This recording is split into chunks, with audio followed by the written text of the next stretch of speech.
ഏറെ പ്രയാസങ്ങൾ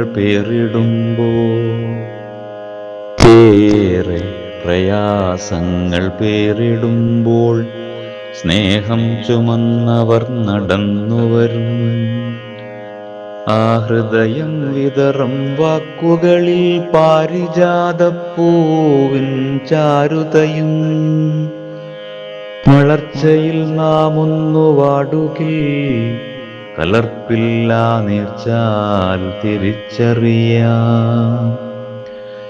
വെള്ളമൊഴിക്കാൻ വന്നെത്തുമരികിൽ കാത്തിരുന്ന സത്യമുള്ള കൈകൾ, ഒരു നോക്കു കാണാൻ നോക്കി നിന്ന കരതൻ അധരത്തിൽ തിരകണ്ട മമത പോലെ, ഹൃത്തിൽ നിന്നുമൻ വിരലിൽ വീണ ആർദ്രതയവർക്കായി പകരുന്നു ഞാൻ.